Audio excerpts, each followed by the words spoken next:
Bonjour à toutes et à tous et bienvenue pour un nouveau tutoriel. Dans cette vidéo, nous allons préparer les bases du logiciel Google SketchUp 8 en nous attaquant aux barres d'outils et aux unités, histoire de bien débuter votre futur projet.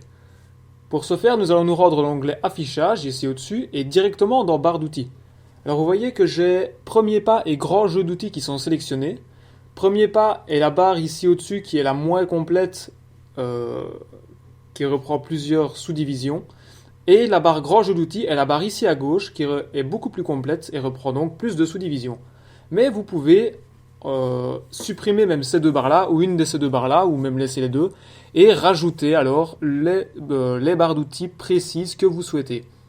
Vous en avez plusieurs à votre disposition. La barre d'outils caméra s'occupe des rotations et des zooms de la caméra, entre autres. C'est dans le titre, évidemment. Construction, c'est les mesures, cotation et texte.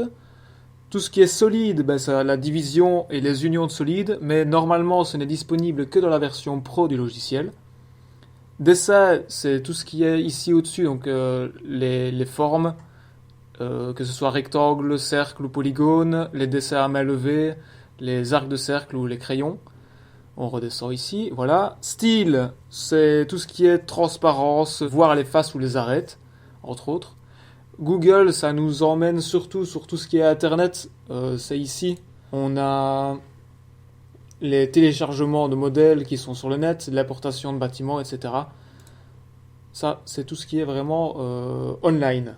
Les calques, c'est tout simplement les calques. Les mesures, c'est la petite fenêtre que vous voyez en bas à gauche de l'écran où il fait justement marquer mesure. C'est la barre de commande en gros. Modification, c'est tout ce qui est déplacement, rotation d'objets, extrusion 3D entre autres. C'est ce que vous voyez ici en rouge à gauche. Ceci avec l'échelle, le décalage.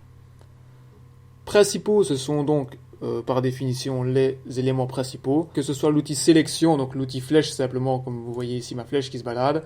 L'outil coloriage, l'outil gomme. Donc ce sont les éléments les plus indispensables au travail. Section, c'est tout simplement pour voir les sections 3D, créer des sections 3D dans des bâtiments, par exemple.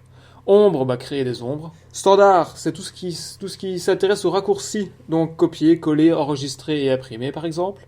Les vues, c'est tout ce qui est la vue isométrique, comme la vue de départ que vous voyez ici. La vue en plan et les vues 4 façades. Visite, c'est pour se promener, donc vous voyez ici en dessous. Pour se promener, déplacer les caméras dans le dessin pour voir un petit peu à hauteur d'homme par exemple comment rend le dessin en 3 dimensions. Vous pouvez ensuite, donc par exemple je vais ajouter la barre principale ici, donc vous pouvez la déplacer où vous voulez, je vais la mettre ici au-dessus. Vous pouvez ensuite, toujours dans affichage et barre d'outils, enregistrer l'emplacement des barres d'outils que vous avez positionnées là où bon vous semble, là où ça vous est nécessaire. Voilà, c'est fait. Suite à ça, vous pouvez redéplacer les barres d'outils où vous le souhaitez, même en supprimer si vous le désirez. Et dans l'onglet barres d'outils, vous pouvez restaurer l'emplacement des barres d'outils précédemment sauvegardées. Et les suppressions se remettent là où vous les aviez sauvegardées auparavant. Voilà, nous en sommes maintenant à la fin de ce tutoriel. C'était assez simple, mais c'est le principal avant de débuter un projet, c'est d'avoir les bons outils qui vous aident à bien préparer ce projet. Si vous avez des questions, n'hésitez pas à me les laisser en commentaire, je me ferai un plaisir d'y répondre. À bientôt!